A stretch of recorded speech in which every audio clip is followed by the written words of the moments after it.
7 de fevereiro. Quando há amor, não há eu. A realidade e a verdade não pode ser reconhecida. Para que a verdade surja, a crença, o conhecimento, a experiência, a virtude, a procura da virtude, que é diferente de se ser virtuoso, tudo isso tem de desaparecer.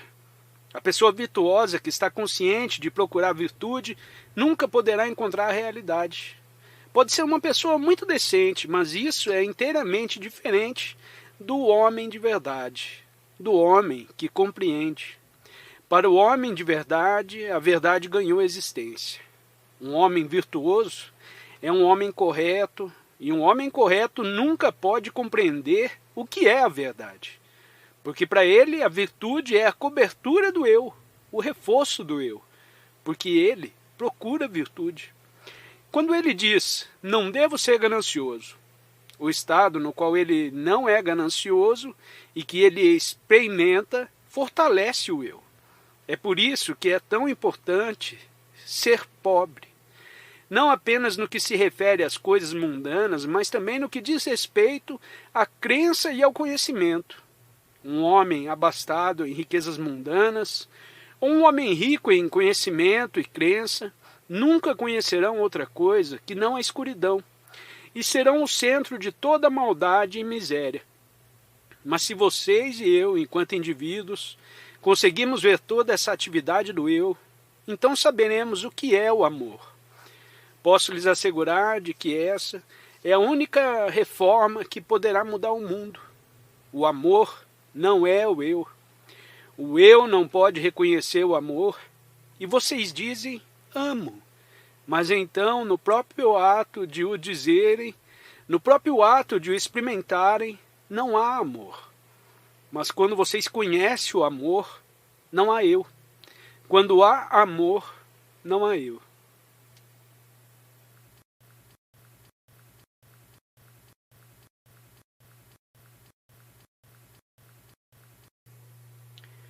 (8 de fevereiro). Compreender o que é. Certamente um homem que compreende a vida não quer ter crenças. Um homem que ama não tem crenças. Ele simplesmente ama. É o homem que está consumido pelo intelecto, que tem crenças, porque o intelecto está sempre em busca de segurança, de proteção, está constantemente a evitar o perigo e, portanto, constrói ideias, crenças, ideais, nos quais procura refúgio. O que aconteceria se vocês lidassem diretamente com a violência agora? Seria um perigo para a sociedade.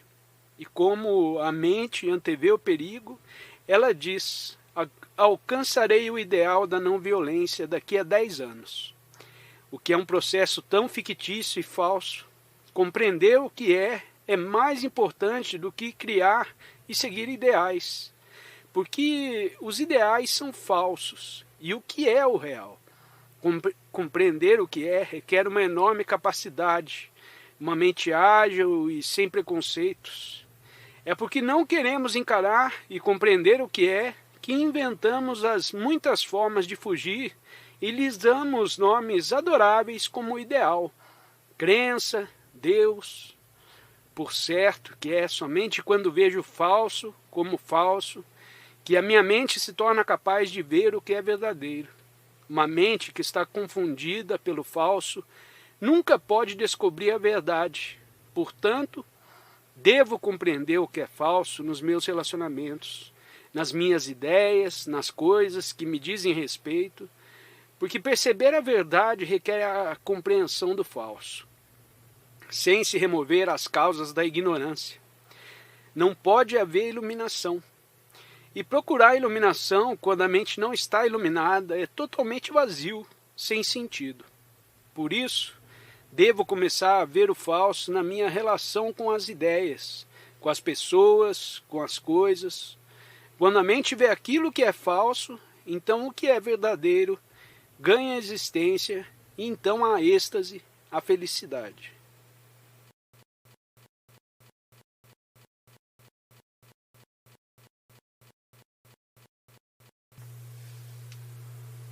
9 de fevereiro.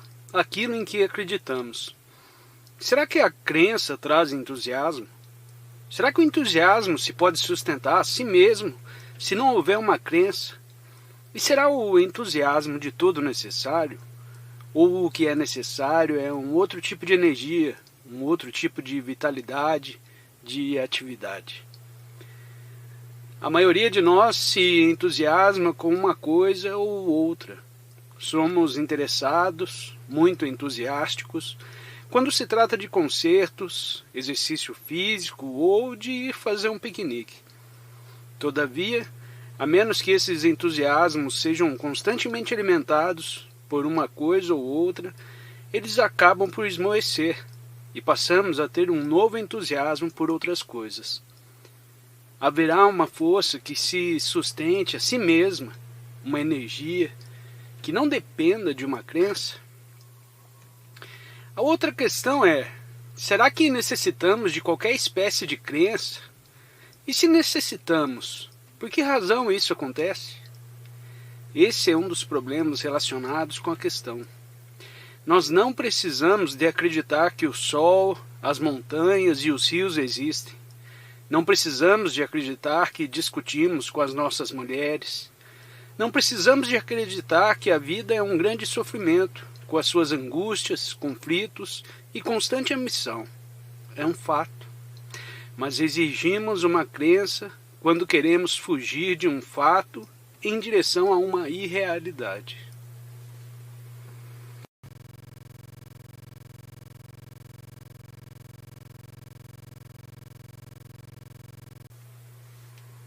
(11 de fevereiro) Para além da crença.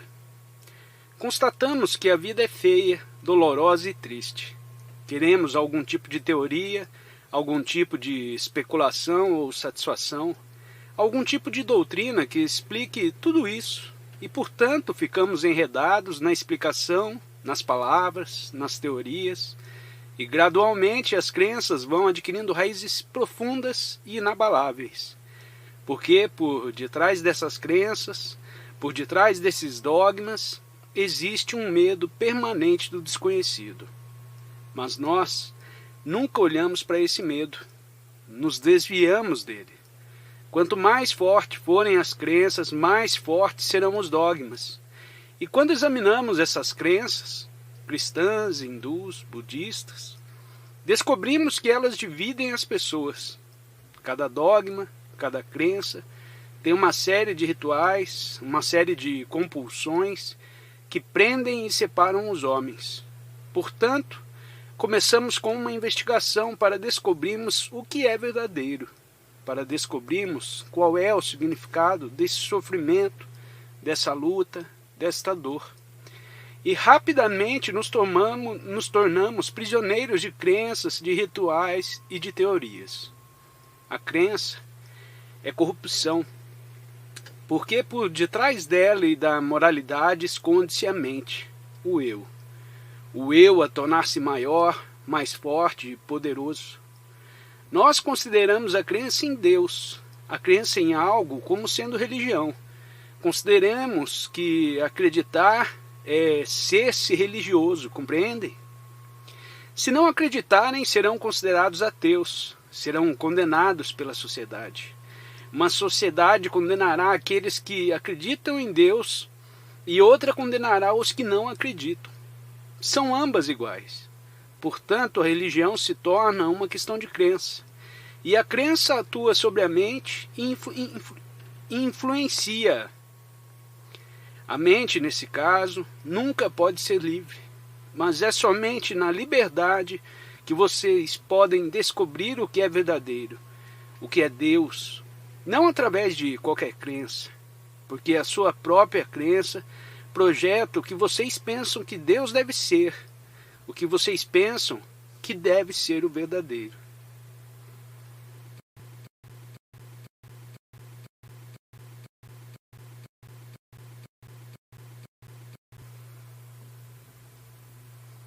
(12 de fevereiro) O véu da crença.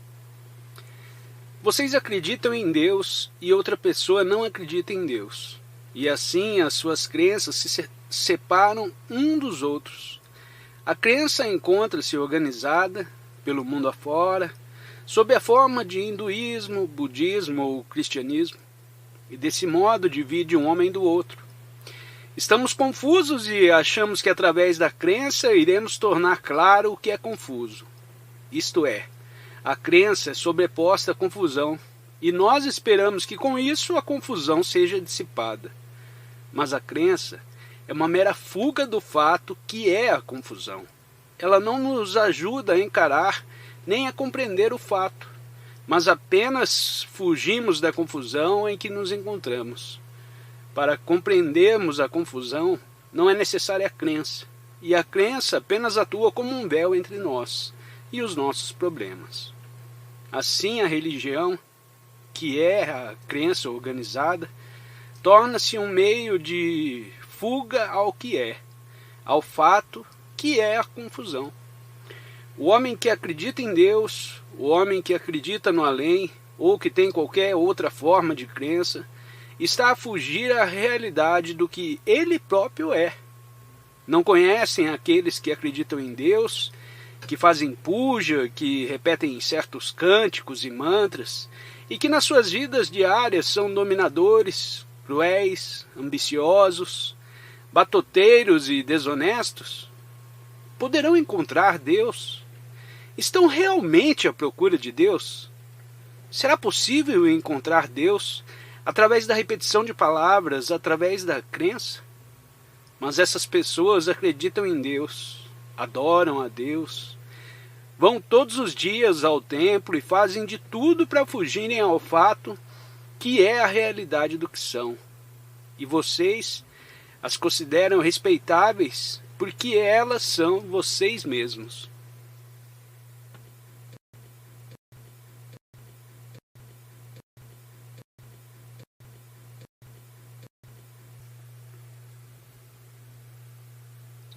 (13 de fevereiro) Uma nova aproximação à vida.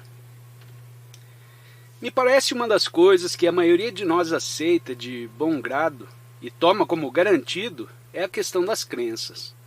Não estou a atacar as crenças. O que estamos a tentar fazer é descobrir por que razão aceitamos as crenças e, se pudermos compreender os motivos, o que está na origem da aceitação, então talvez possamos não só compreender por que o fazemos, mas também nos libertarmos disso. Podemos observar de que modo as crenças políticas e religiosas, nacionalistas e de muitos outros tipos separam as pessoas, criam realmente conflito, confusão e antagonismo. O que é um fato óbvio, e ainda assim não temos vontade de nos libertar delas. Existe a crença hindu, a crença cristã, a crença budista, inúmeras crenças sectárias e nacionalistas, diversas ideologias políticas, digladiando-se todas umas às outras, tentando converter-se umas às outras. Podemos observar como é óbvio que a crença está a separar as pessoas, a criar intolerância. Será possível viver sem crença? Só podemos descobrir se nos conseguirmos estudar a nós mesmos, na nossa relação com uma crença. Será possível viver nesse mundo sem ter uma crença? Não mudando de crença, não substituindo uma crença por outra, mas estar completamente livre de todas as crenças, de forma que possamos ter uma nova aproximação à vida a cada minuto? Isso é, afinal, a verdade. Ter a capacidade de encarar tudo de uma nova forma, de momento a momento, sem a reação condicionante do passado, de modo a que não haja o efeito cumulativo que funciona como uma barreira entre nós mesmos e o que é.